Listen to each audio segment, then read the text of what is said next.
bonjour. Moi, je m'appelle Rémi Klemenciewicz. J'habite en Corée du Sud depuis 10 ans. J'ai fait des études d'art en France. Avant de commencer mes études d'art, j'avais un intérêt très fort pour la musique. Je faisais de la musique, je composais. Donc du coup, mon travail artistique s'est toujours articulé à travers cette idée de relation entre le son et l'image.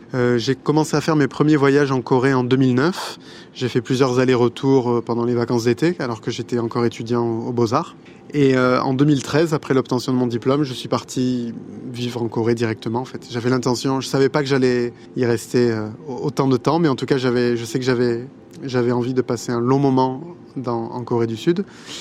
Et donc, du coup, je suis venu avec un visa vacances-travail au début, en 2013. Et en fait, j'y habite depuis cette année-là, donc ça fait maintenant 10 ans depuis cette année. À part ça, je pourrais vous dire, oui, que je continue le travail artistique qui est un petit peu à cheval entre plusieurs domaines. À la fois celui des expositions, donc dans des lieux comme des galeries, des musées, mais aussi des choses plus sous la forme de la performance ou des concerts, donc que ce soit dans des théâtres, dans des salles de concert, parfois dans des galeries aussi. Et à côté de ça aussi, j'ai un enseignement, une activité d'enseignement sur la question du design sonore notamment.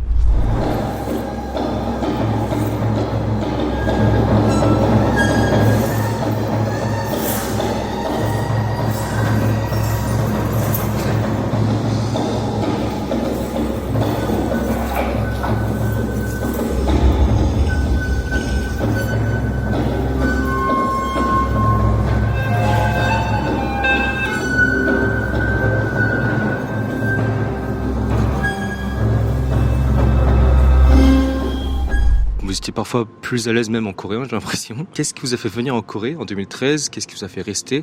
Et comment est-ce que cela, votre vie en Corée, a influencé votre travail et votre univers artistique, notamment dans le contexte de la scène artistique séoulite ?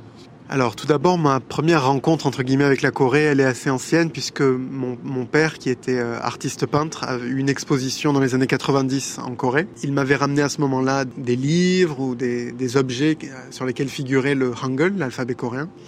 Et je sais qu'assez jeune, ça m'a beaucoup intrigué. J'ai eu cette curiosité en tout cas qui a été réveillée.